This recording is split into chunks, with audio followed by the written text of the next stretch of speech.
with each other because they have increased their power skills and have better equipped to work with and lead people of all ages and with many different dimensions as well. We'll work together so that you finish this training having mastered the power skills you need to sustain your career and establish yourself as a leader in your chosen field. And one of the key drivers impacting the workplace today is that unprecedented 5 generations, and additionally, the complex layers of diversity that exist in the workplace today. All these unique people with their unique worldviews create challenges like gaps in the ability to communicate effectively, collaborate productively, and build dynamic leaders. So as a question to the group, if I had a baby boomer on the continental east coast of the US versus a baby boomer on the continental west coast, or the east coast of the west coast of the United States, would these two baby boomers be exactly alike?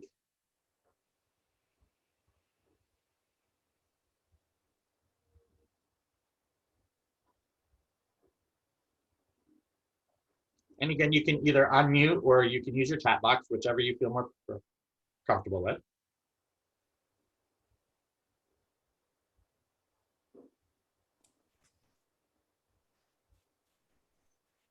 Well, Bertha says they would not be alike. Yeah, they would differ. Not only do we have this generational difference that happens between us, but we also have these dimensional differences that you see here on your screen, like geographic or socioeconomic, education, value system, etc. All these challenges that make up those worldviews of ours. In this competency, we're going to talk about creating a culture of equality and inclusion. This competency furthers the idea of eradicating one's stereotypes, bias, and isms in order to learn about others so that capitalizing and leveraging their strengths becomes a natural part of including them in the work process. Steps for individual and organizational diversity and inclusion are explored as practical ways for leaders to include their diverse workforce members. And again, we want to know the why here. Why do we want to know this information, and what will be the benefit for us knowing it? And according to the Harvard Business Review, individuals from a wide spectrum of dimensional diversity challenge each other more, driving innovation and productivity. They demonstrate 57% better team collaboration, 45% more likelihood of improving market share, and 70% more likelihood of achieving success in new markets.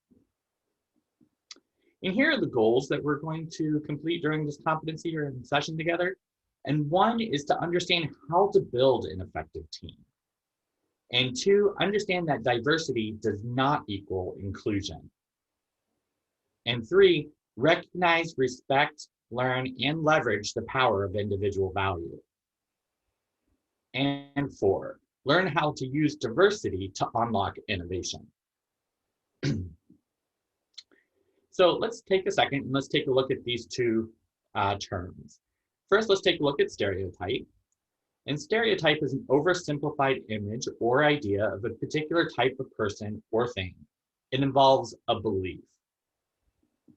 And a bias is a prejudice in favor of or against one thing, person, or group compared with another, usually in a way considered to be unfair. It involves an action. So now we're going to put this to use. And what I would like for us to do is I would like for us to name out as many stereotypes that people may hold about millennials. And again, you can either unmute or use your chat box, whichever you're more comfortable with. What are some of those stereotypes that we've heard about millennials?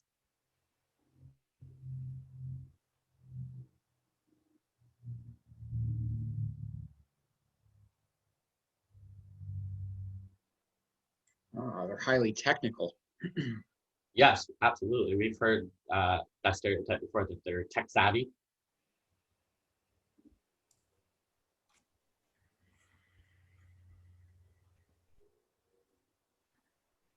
Safe place. We won't tell if anyone wants to share. Yeah, yeah. They're not loyal. They bounce from job to job. Yeah, get that one often. Yeah. Yeah, often. Yeah, absolutely. I think pretty often people usually say that word lazy as well. Someone else about to chime in.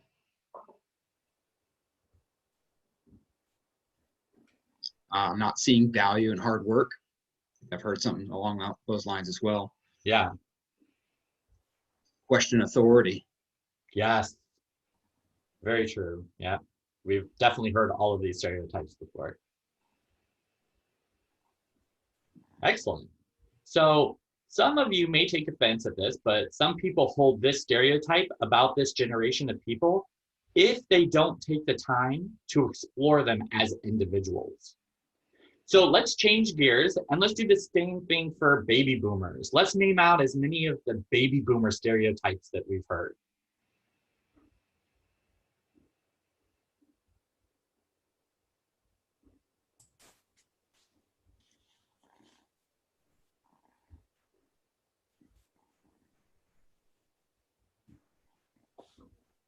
They're not tech savvy. Kind of Not opposite of the, savvy. yeah, I was gonna say kind of opposite of the stereotype that we hear about millennials. They're not tech savvy. Yeah, I was just going to add stuck in their ways, but Liliana added that they don't like change. They don't like change. Yep. Angelica added not as open-minded as well. Not as a, yep. Yeah. But in reverse, they are very loyal. They'll tend to like stick to a job and be loyal to a job. Mm. Yes. I can't remember if they say the Gen X or baby boomers were the last career generation. Baby boomers, I think. Baby boomers. Excellent. So there are those who believe that boomers don't care about the environment. And we're not here to disparage anyone, and these are not blanket truths about these two populations. These are examples of stereotypes. And the last term we'll discuss is an ism. And defining what an ism is important because it influences the way we consciously, unconsciously think about and behave towards other people. An ism is a distinct theory, cause of behavior, and may or may not be oppressive and or discriminatory. An ism is an outcome of stereotyping individuals or groups. An example of an ism is racism, and that's the big one, right? So I'm going to throw it back to the group, and I'm going to ask you, can you name some other isms that are out there? And again, feel free to unmute if you like, or just throw them in the chat. Sexism. Sexism, yeah. Big Excellent. one. Thank you.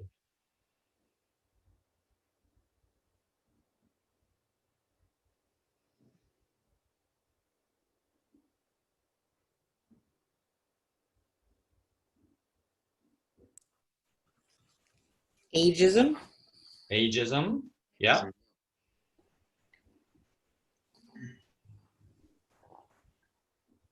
I think in one of our last sessions, Eileen, didn't we hear somebody had said ableism, right? Ableism. Yeah, that's Yeah. that's a new popular one. We got heterosexism. Heterosexism, Sure. yeah.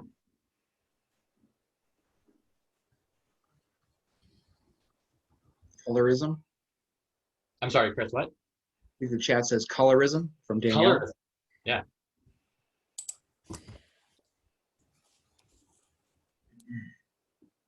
So I think we named the big ones except for classism. So we have racism, ageism, sexism, and classism. And this is going to bring us to our first exercise together. And you'll need your smart device. And I'm going to put up a slide that has a QR code on it. And what I would like for you to do is open up your camera on your smart device and you point the camera at the screen. Do not take a picture, but just point it at it and it should pop up a little flag. And if you tap on it, it'll take you to the poll. And here's the QR code. And the poll is a one-worded answer.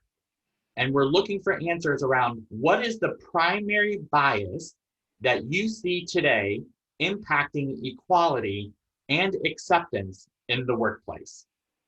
So again, these are one-worded answers, And if it has to be 2 words, please put a hyphen between the 2 words with no spaces. That way it's a run on one word so it stays together. If not, it'll throw it into different parts of the next screen and it won't stay together.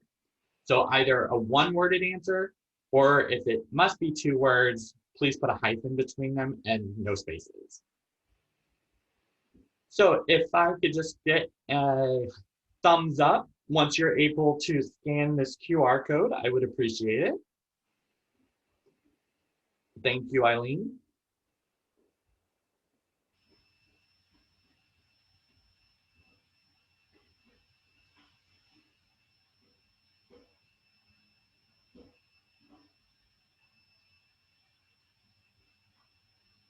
Say on the next slide there, I'll also put a link up in case you're unable to use the QR code. There'll be a link coming that you'll be able to make use of if you're in front of a computer.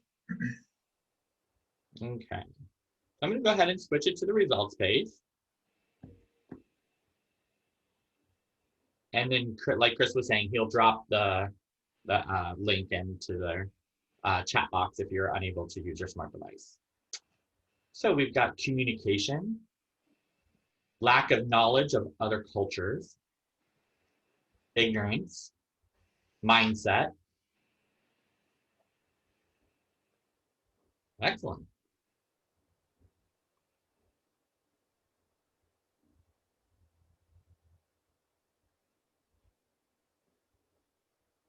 Respect,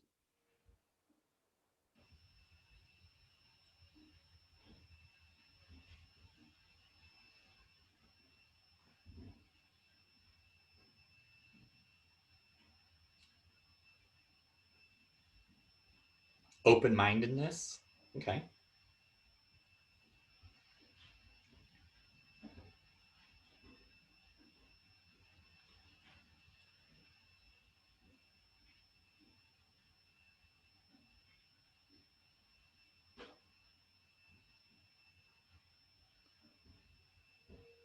Okay, selfishness.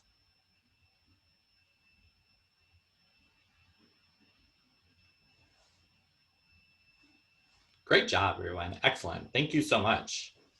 It's a great word cloud. I love it. And these all definitely, I would say, impact the equality and acceptance in our workplaces. So let's talk about these two terms for a second. Are diversity and inclusion synonymous?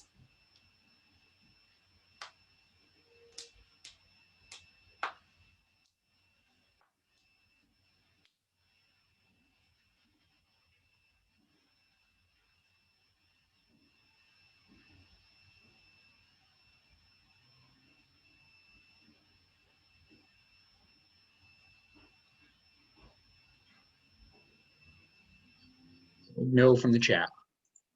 And yeah, definitely not, right? So diversity is defined as being made up of including a variety of things or people. And whereas inclusion is defined as the action or state of including or being included within a group or a structure. I'm going to ask if someone can share a real world example of inclusion and diversity, or where diversity did not mean inclusion.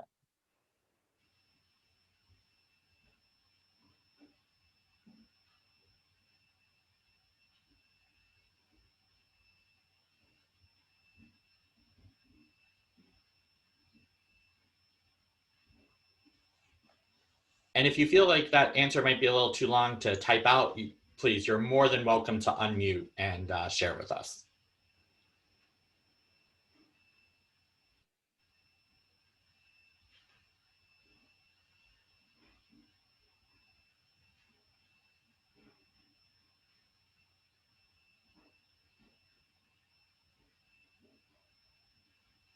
So I know in one of our past cohorts, we had a participant who was part of a pretty diverse team.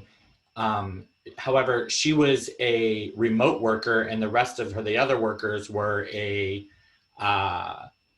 office group. And, you know, she was excluded because they would have those little 5-minute walk by the office, little chats about the project or something of that nature. So she always felt like she was playing catch up or hearing new information from someone during a meeting that they had talked about outside of the meeting because they were all in the office and her being remote. And she kind of struggled with that a little bit. And we always want, we can think of diversity as being on a team and sitting on the bench, while inclusion means your team recognizes your strengths and talents and you're actively in there with them playing the game and trying to win it, right?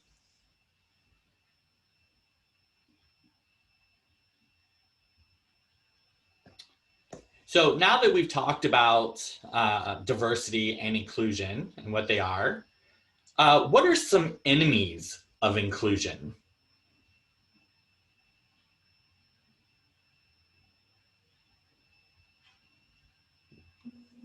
Would it be the extreme of making sure that you're including too much, or is it the opposite, whereas you're going to exclusion and making sure people are not involved?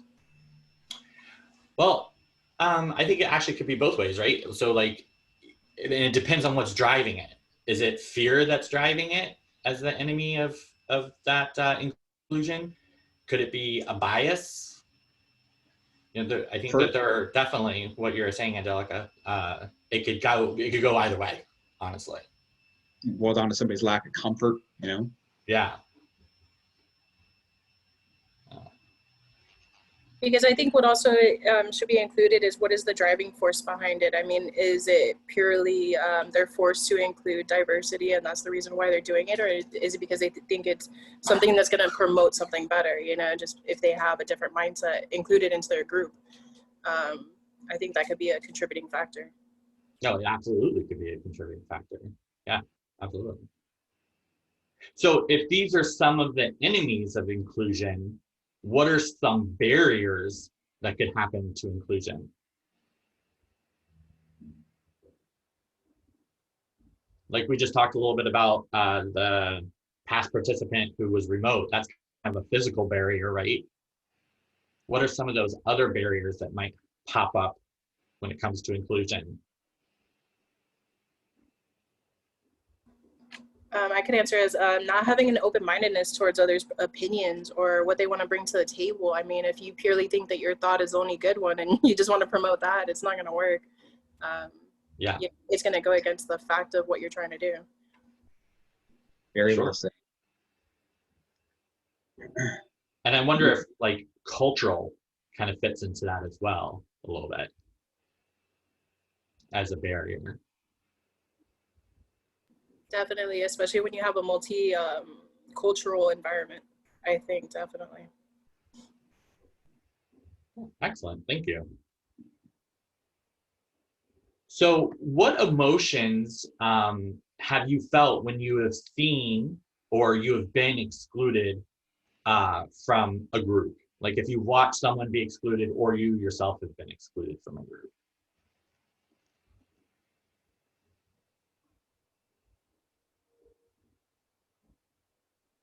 It's just downright painful to watch or feel, right? Yeah.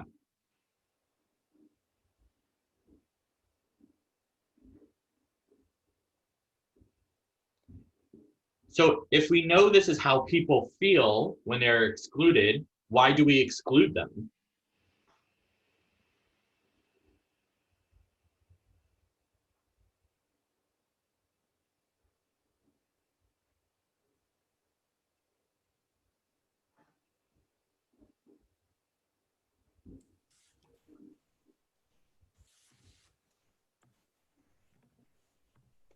So here's a challenge. Think of someone that you might consider excluding from your group because they're a little different than you are. Now think of a few things that you and that person actually have in common. Think about your dimensions. Do you share any of them? And people are like icebergs. We only see the top 10%, but when we take the time to go deeper, we begin to find more things that make us the same than make us different. And diverse inclusion requires us to recognize and respect each other's unique dimensions and then leverage and capitalize on them. So speaking of inclusion, I have a great video here to share with you on inclusion. Meet Zach. He's new in town and has just joined the swim team. He's super excited to be wearing the team suit and to be on the team. No one really interacts with him, but he's happy to cheer his teammates on, even if it is from the bench, which is kind of lonely. When they win, he sadly watches them celebrate. Is this a diverse team? Yes. As you can see, the team is made up of boys and girls representing a variety of ethnicities. Is it inclusive? Not from Zach's point of view. A few weeks later, Zach is asked to swim the medley, and the team wins again, and this time they set a new pool record and they each get a medal. Is the team now diverse and inclusive? It is. It is made up of a variety of people, and they all feel like they contribute to the success of the team. This is a great example of diverse inclusion. I like that video. And, you know, I won't say that I may still wear water wings and my rubber ducky when I go swimming, but, you know, somebody's got to. So one of the major factors leading to issues with diversity and inclusion has to do with unconscious bias. This deserves its own workshop, but we're introducing the concept now for completeness in this discussion. So let's go to our chat boxes and let's provide a description of an unconscious bias or unconscious bias itself. What do you think that is? What is that term?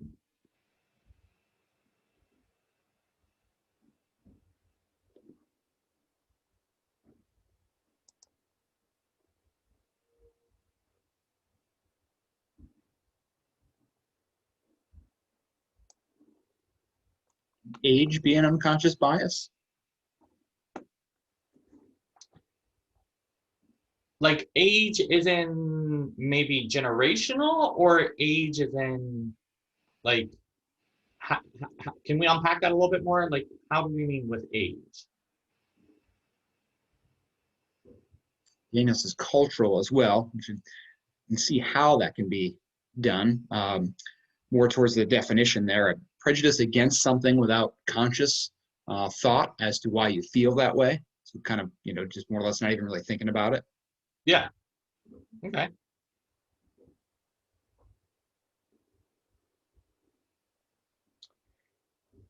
So we've taken the description of unconscious bias from Ohio State University's Kirwan Institute. Unconscious bias represents the attitudes or stereotypes that affect our understanding, actions, and decisions in an unconscious manner. These subconscious biases cause feelings and attitudes about other people based on characteristics such as race, ethnicity, age, and appearance. These associations develop over the course of a lifetime from early life experiences, the media, and even news programming. And here are two important characteristics of implicit biases. Implicit biases are pervasive. Everyone has them, everyone. Implicit biases can gradually be unlearned thanks to our wonderfully complex brains. Harvard University project on implicit social attitudes provides you with the ability to test your own biases. They provide a series of tests that you can take as a guest. There's no registration that's required. And you can explore your unconscious biases in a variety of areas. Each of these tests takes approximately about 10 minutes. And you can see when done that it's a great tool to use if you want to know where you have unconscious biases, so you can work to eliminate them. The website is here on your screen, and Chris probably has already dropped it into the chat box for you. So you can copy it right out of there and take some of those assessments if you like. Now, how do we move from diversity to real inclusion? Well, the first step is to recognize the strengths and talents of other people. And when we say recognize, we mean to formally acknowledge that specific talent. And the next step is to respect people for their similarities and their differences. And respect is defined as the feeling of deep admiration for someone or something elicited by their abilities, qualities, or achievements. And the next step is to learn a new skill or have new experience. You can do this with work-related skills, personal skills, and people skills. You can also explore knowing more about your coworkers. And then we want to learn. And this means to gain or acquire knowledge of or skill in something by study, experience, or being taught. Being open to learning about others and the way they think is critical here. Learning allows us to strengthen our own skills and then teach others. And like we mentioned before, people are really like icebergs. We only see the 10% that shows, but when we take the time to establish relationships with them, we start learning about the other 90%, and that's where we really get to know what makes them tick. We learn about their strengths and the ways that we can work well with them. And once we've recognized, respected, and learned about other people's strengths and understand that diverse leadership is beneficial, the next step is to leverage individual strengths. And when we say leveraging, we mean to understand how to use the strengths of something or someone for maximum advantage. The great Greek astronomer Archimedes once said, "Give me a lever and a place to stand and I'll move the earth." Now that we know and understand our strengths and talents, and we now realize they're rooted in our different generational dimensional worldviews, I'm going to ask the group a question here, and you can either drop it into your chat box or you can unmute, whichever you feel more comfortable with. How can we move forward as a whole to leverage these individual differences for the success of our organization?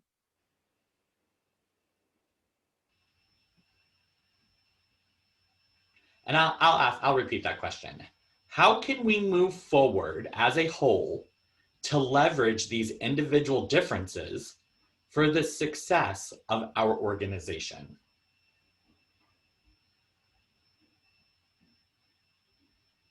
Margarita, thank you. Yeah, be open and accepting. Yeah, absolutely.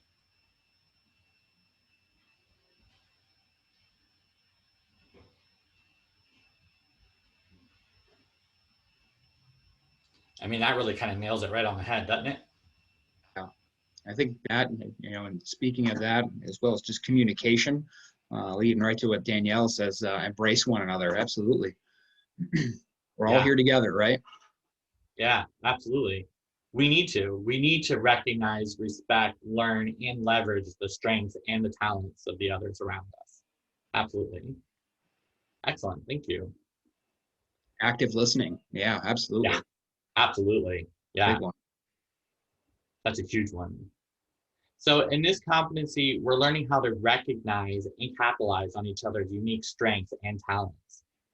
Let's take a look at this, make sure we're all on the same page. So capitalize, we mean to gain by turning something into an advantage. So once we identify someone's strengths, talents, and values, we can then leverage them in order to capitalize upon them. Capitalizing and leveraging are very similar and both increase individual value. We need to recognize, respect, learn, and leverage the strengths and talents of others. We're all unique, and this plays into the importance of respecting individual differences. This is especially important when someone else's strengths complement your own, as it helps you to build a strong team and accomplish more than you could have alone. And again, this is an aspect of breaking down stereotypes and creating a diversity-neutral environment. So we're going to learn to identify the strengths of individuals and how they can be recognized, respected, learned, and leveraged so that the individual strengths benefit the whole. We're going to take a look at two persona examples of people that we're going to say work with you, like hypothetically. And we're going to try to recognize, respect, learn, and leverage their attributes to benefit the organization that we work for. Okay, so we can either unmute or we can use our chat box, whichever you feel more comfortable with. I'm going to read you the persona, and then we're going to take a look at the characteristics that we can capitalize on. And our first up is Amina. And Amina gets out of bed 5 minutes before she needs to leave for work and barely makes it to work on time. She's very productive and enjoys her job, always wearing a smile and exuding confidence when presenting projects.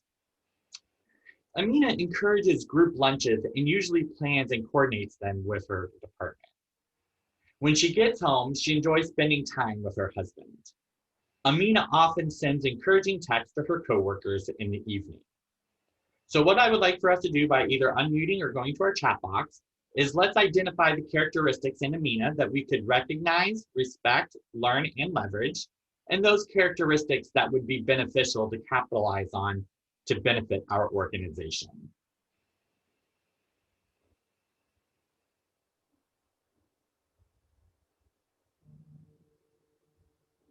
Time management, and she's friendly. Yeah. I would agree Great with both of those. characteristics. Yeah, I would definitely agree with both of those. Yeah, she's a great encourager or a helper. Helper. Yeah, absolutely.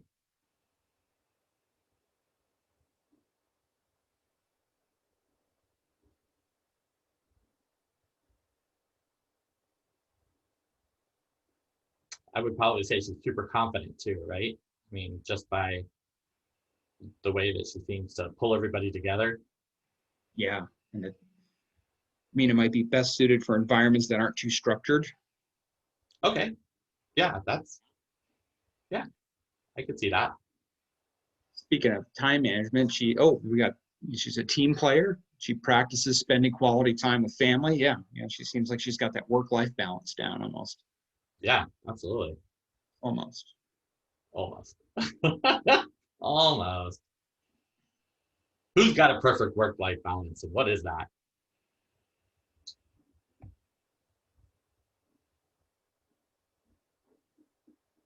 So let's go ahead and take a look at David now. So David rises early and takes his kids to school, allowing his wife time to prepare for her job. He apologizes to his teammates if his carpool duties cause him to run late, and then immediately gets down to business with them. He gets along well with his coworkers and completes his work on time. He rarely attends company functions during the day or after hours, since he works through lunch and prefers to be with his family in his off time. David coaches his son's baseball team, spends evenings helping his kids with their homework, and usually falls asleep on the couch. Let's go ahead and do the same thing that we did for Amina for David here, and let's identify those characteristics that we could recognize, respect, learn, and leverage, and those characteristics that would be beneficial to capitalize on for our organizations. Margarita says he's a family man. Yeah. Yeah, I would agree with that, Margarita. Definitely a family man.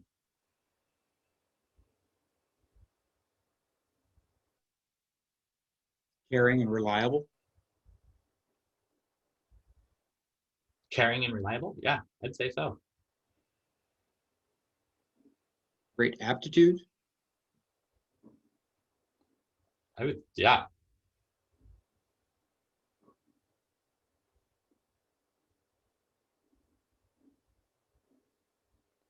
I'd probably say he's pretty goal-oriented too, right? I mean, Yeah. works through lunch. Sounds like a bit of a team player as well. Carpool and, getting along well with his coworkers. Yeah, absolutely.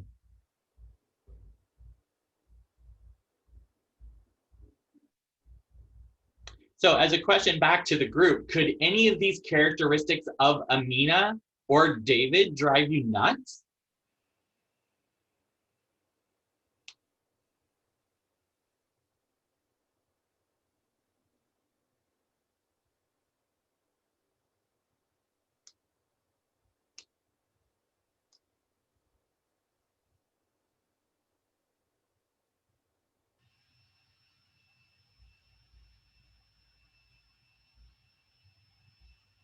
I know the first one that pops into my head.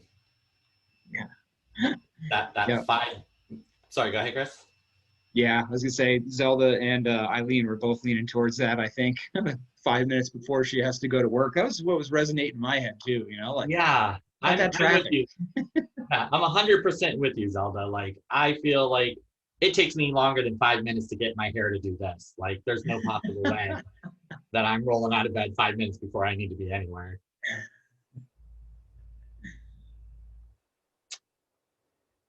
So we can, choose to look at the things that drive us crazy, or we can look for the strengths and focus on those and try to leverage and capitalize on them. And we spoke earlier about unconscious biases. And here are two other types of biases. Hewlett, Marshall, and Sherman, as reported in Harvard Business Review, scrutinized two kinds of diversity, inherent and acquired.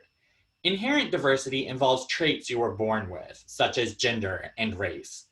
Acquired diversity involves traits you gain from experience, like developing generational intelligence or experiencing cultures from traveling around. These researchers have a special term for organizations whose leaders exhibit at least 3 inherent and 3 acquired diversity traits. They refer to these companies as having 2-dimensional diversity.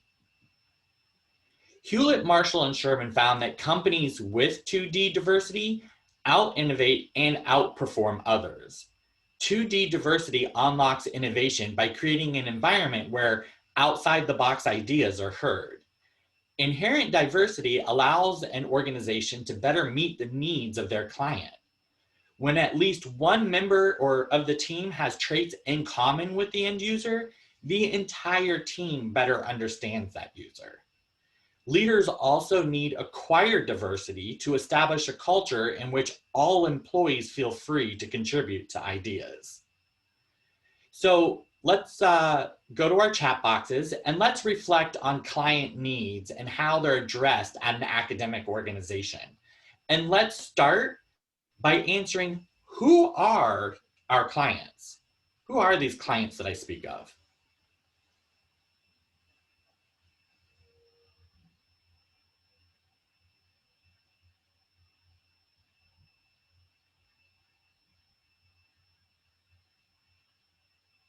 Students, yep. Students, yeah, students, definitely. The community. Community, absolutely. The community, sure. Oh, yep. Co-workers there as well. So yeah, your coworkers, absolutely.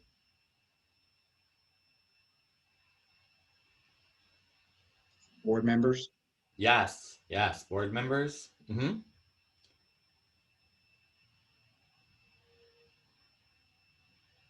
How about parents? Could parents be one of our clients?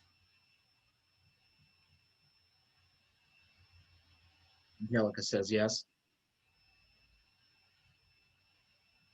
Excellent, excellent. An agreement in chat.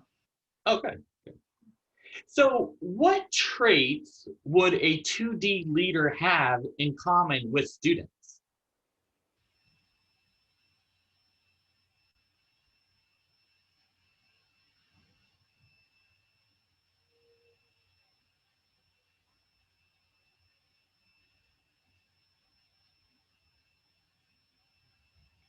What traits would a 2D leader have in common with students?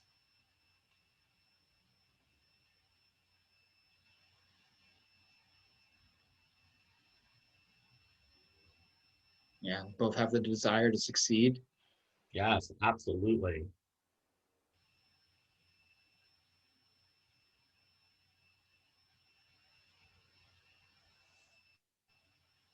Maybe even the belief that education is the path to future success.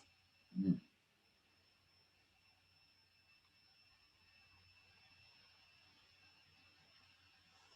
Excellent. Thank you, everyone.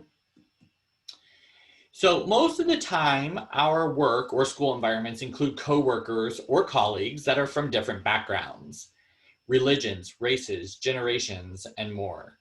Now that we recognize that each of us is unique and valuable, the group can focus more on positive and productive environment to leverage the individual talents and capitalize on the strengths that benefit the whole group. So let's take a look at steps for inclusion that an individual can take. And this is to be aware, band together, right? Educate, celebrate. And then the steps for inclusion that an organization can take is set diversity as a priority, communicate goal of inclusion, align resources to achieve goals, and recognize small successes. So we each have unique tendencies and tolerances created as we experience life.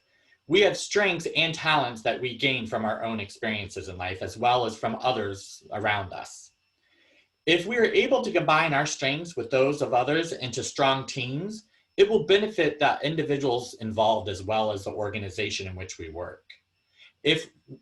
So we're now going to do an exercise together. It's another QR code. And what I would like for you to do is to think of 5 people to make up your dream team. Any 5 people you want. They could be historical, they could be current, they could be fictional. But let's, be sure that there's some of that the people that most of us are gonna be familiar with, okay? So I'm gonna put up the QR code. And in this one, what I would like for you to do is have all 5 people in one line.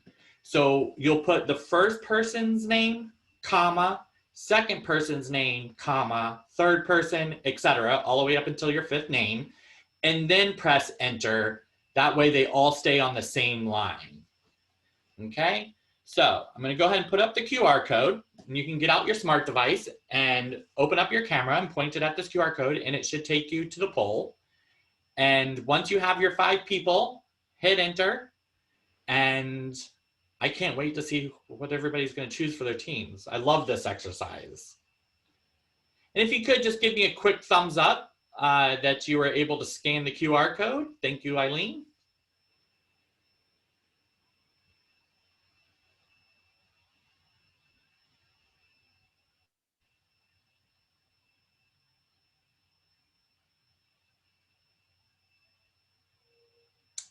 And as soon as I switch screens, Chris will be able to drop the link into the chat box if you're unable to scan it. So I'm just going to give it a couple more seconds, and then I'm going to switch over.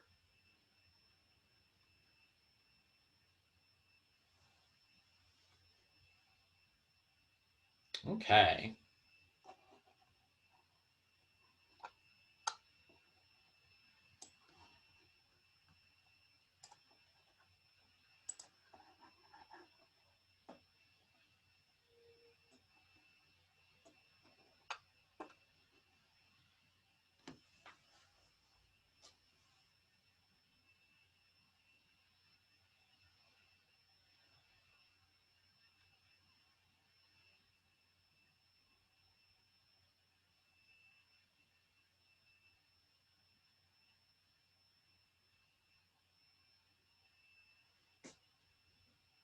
This would be a good time for the Jeopardy music. We have our first team.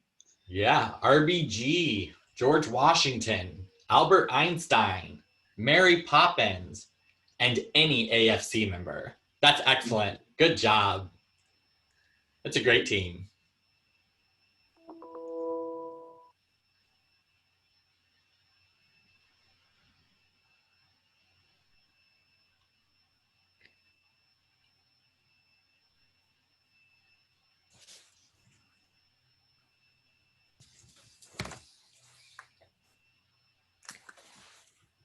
We had some very unique ones in yesterday's session that some of them I had never seen before, which was really interesting. Feel free to use the chat as well if you'd rather drop your team into the chat and not able to follow the link or use the QR code.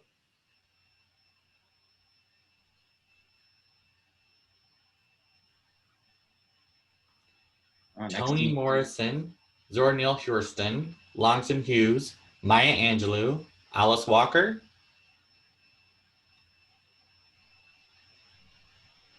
I think I only recognize 2 names out of that team.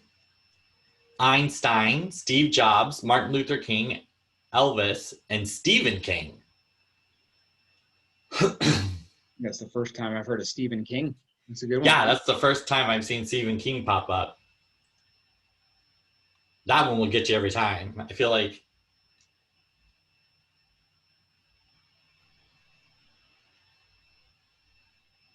something scary is going to be coming around the corner. He'll be like Ellen DeGeneres, always having somebody pop out of a box and scare you or whatever. Unless this is a different Stephen King. Yeah, that could be true. Actually, you're probably right. It's probably not. As I say, I think the writer's spelled with a PH. I think so too. STEP. Yeah. Anyone care to chime in on Stephen King? Gandhi, Barack Obama, Jesus, Michael Jordan, Martin Luther King. Our house team. Yeah.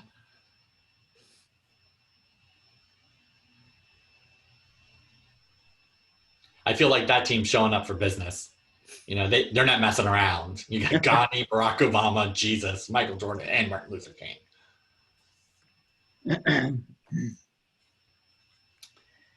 All right. Has everybody had a chance to get in their team that would like to share their team?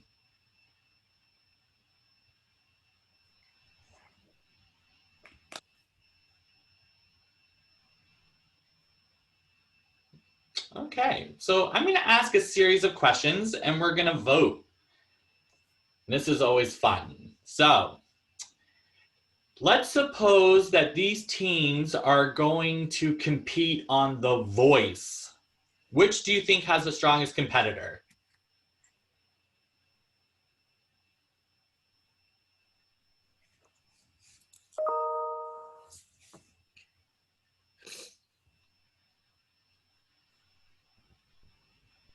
Another team popped in while we're at it too. That's awesome. Aristotle made it. That's excellent. Liliana's voting for Elvis. I'd say Elvis? it's probably between Elvis and Mary Poppins to kind of duke it out in The Voice. That'd be an interesting Voice episode, huh? Yeah.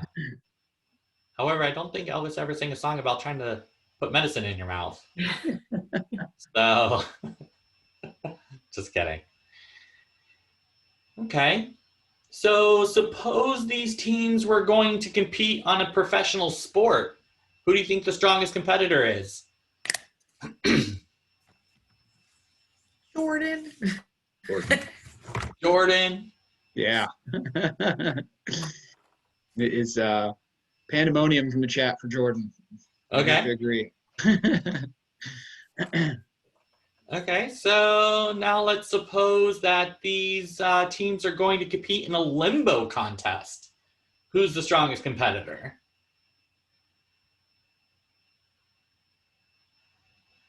Angelica says Gandhi. Gandhi? Kind of in agreement. I think between Gandhi and RBG, it'd be a real I know. I was just about to say, I think they're the same height. I think they're the same height. So Yeah. I think those two would probably have it in the bag for sure. I don't know. I think Jesus is going to give them a run for their money. For two. Yeah, that's true. True. That is true. Yeah. Jesus would give them a run for their money. And maybe even Mary Poppins because she was magic. Right. I was Right. thinking of that too. Yeah, she was magic. So I feel like she may have a running chance at that. AFC member. The AFC member? Yeah. Any Excellent. AFC member, Hey, right? Yeah. there's like 6,000 of them. There's probably a great limbo or somewhere in there. There has to be. That's a winning mindset. Yeah. So what point am I trying to make here? What am I getting at? To build on people's strengths, to incorporate their skills into the team. Yeah, absolutely. You definitely want to take a look at those traits and those skills. And we could probably even take it one step further and say, for us to be able to do that, Angelica, what is the goal? What is the goal of our team? And once we know the goal of our team, perhaps then we could select everybody like you were saying and focus on their strengths and their skills and their talents that they could bring to that project. Excellent. Thank you so much. Great teams, everyone. Great teams. Love them. They're great. So what are some of the traditional ways that we've seen teams that are chosen? Think all the way back to elementary school when you were a kid, all the way into adulthood. What are some of the ways that we've seen people choose teams?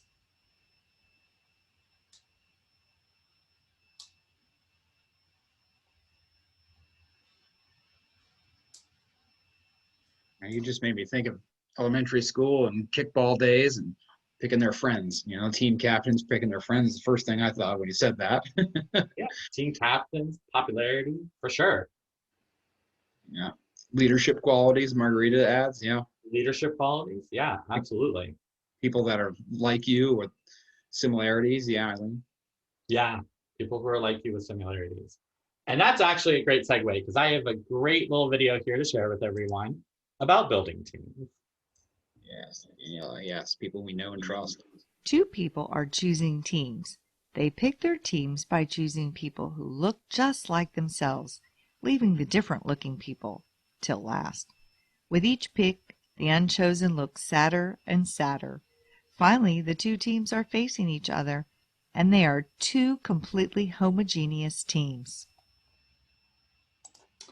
So as you can see from this video, very often when people choose teams, they choose individuals who are like themselves, whether it's physically, idealistically, politically, or for some other trait. And this tendency prevails from kids on the playground to the most elite corporate boardrooms. The danger in choosing homogeneous teams is that it can produce groupthink. And according to Harvard Business Review, diverse teams outperform for problem solving, conflict resolution, and innovation. We create and generate teams by understanding each other's dimensional differences and capitalizing on each other's strengths. Recognizing and respecting our collective value will ultimately build the most effective and efficient teams. Choosing people from whom we learn skills and/or information naturally creates mentoring opportunities within a team and strengthens the individuals and their relationships as well. So we see that what makes really synergistic teams is leaders who listen to and care about and value the members of their team. And we can even add a layer to that.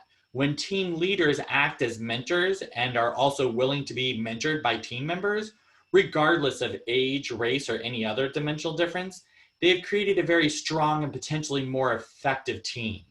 The incidence of groupthink falls drastically as well, opening up space for creativity and innovation to thrive.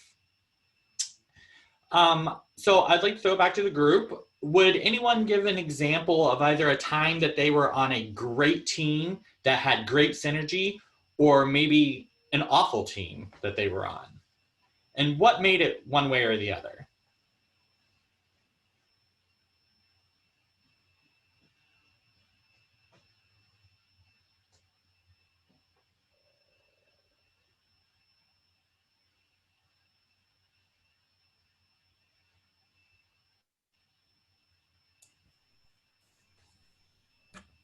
I would say that actually currently I work on a pretty good team right now, and I've noticed that what makes us a great team is the fact that the people that we're trying to help, we were once in those positions before, so we have more of an understanding of our clientele. And on top of that, I have noticed that there isn't so much discrimination amongst each other when it comes to opinions. We value each other's opinions, even if we don't agree with them. We value the input of them. That's excellent. And it really has been an enjoyable environment to work with. Sorry. That's really excellent. So you kind of mentor the people that are coming in from behind you after you've been promoted up. That's excellent. Yeah. That's awesome. Thank you for sharing.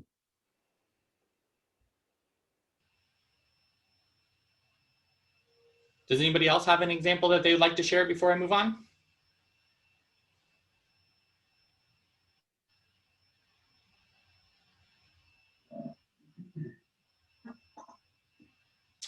So within an organization, we're people who have come together either physically or virtually for a specific purpose and to accomplish something together. We'll have so much more success and less stress in our lives when we're aligned with living and upholding the organizational culture. And that is easier to do when we accept each other for who we are, including all of our idiosyncrasies, as well as all of the individual strengths, talents, and skills. In our why slide, we reported that according to the Harvard Business Review, individuals from a wide spectrum of dimensional diversity challenge each other more, driving innovation and productivity. They demonstrate 57% better team collaboration, 45% more likelihood of improving market share, and 70% more likelihood of achieving success in new markets. Do we all agree with this statement?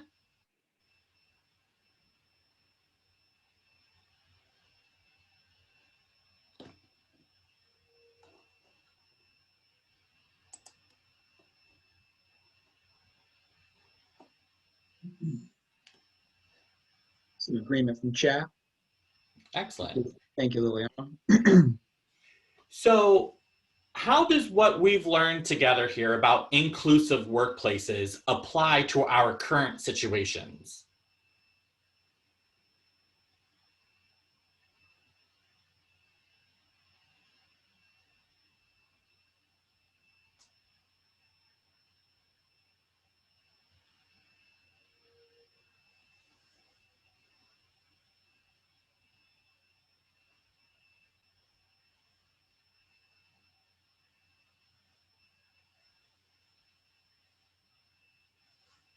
I think that I think the repetitive thing that we've been talking about here today is that, we need to be more cognizant of it, right? That this inclusion doesn't necessarily mean that just because we have a diverse team doesn't mean we have everybody in that team that's included with us.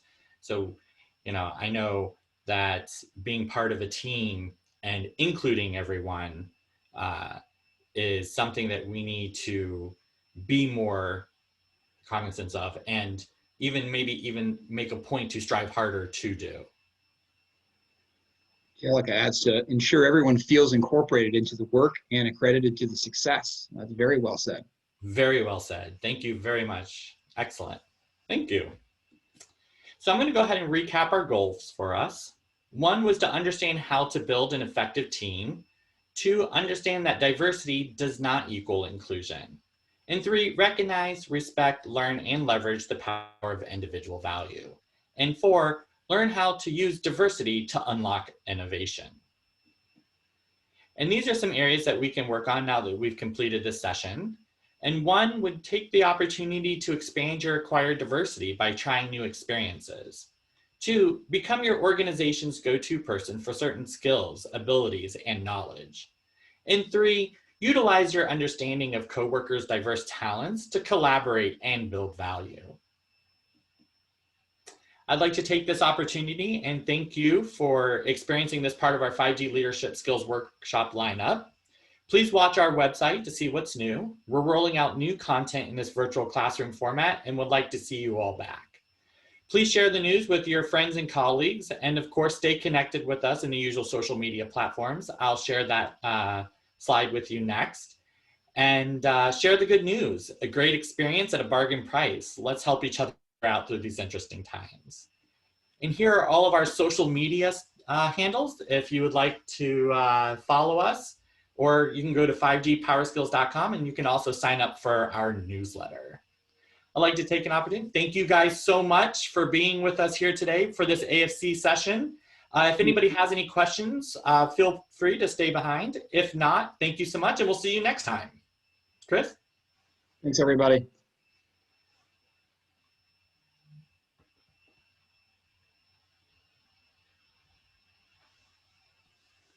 I have a question, and I don't know if it's too far-fetched. Sure. Would you have any suggestions or recommendations to provide to be able to build a camaraderie among the team? Whether it be, I mean, obviously I'm speaking academically, but have you ever been in a situation where maybe there was an activity that was done that helped to build some type of bond or teamwork?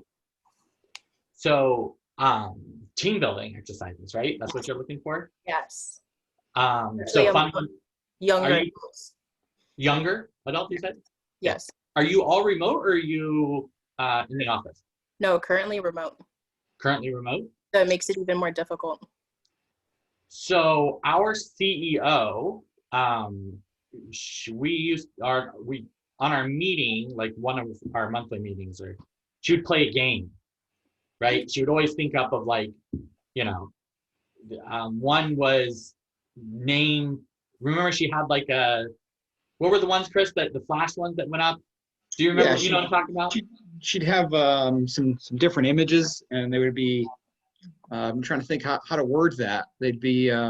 Yeah. So basically, what it was it was a different pictures of something, but it formed a word or something that you knew, right? So let's say you had an eye and a picture of a telephone, a picture of an eye and a picture of a telephone, and they're like iPhone. Oh, cool. You know what I mean? So those are great. I mean, we had excellent time doing all those. And in a Okay. remote environment, you kind of got to be creative, right? Yeah. Yeah. That would be actually, I like that idea. That's really good. That'd be This would something be to do. kind of a plug for our own website if you have a chance, and depending on what kind of team you have, you might even look at some of our other workshops. They've been used for team building as well. Anytime that you can do any kind of things to be able to build teams and have team exercises, or like Nate says, some fun things for teams to do, they start just kind of being a little more cohesive, which is always a plus for any team, I'd say. Yeah, definitely, especially in the remote environment, because it takes away that, I don't know how to explain it, that, that bond. Human interaction. Yes. Yeah, Yeah. perfectly. Yeah, human interaction. Yeah. Right. And I guess we didn't realize how essential it was. And, now that you take it away, it's so evident now. So I appreciate your input on that. I'm actually going to try that. Thank you so much. That's a good idea. That's a total credit to our CEO. That's what she does for us. So just passing along the info. Oh, well, thank you. Thank you all. You're You welcome. have a good day. Nice You as meeting well. Thank you, Angelica. Thank you for all your participation. Well, No problem. I enjoyed it. good. Thank you.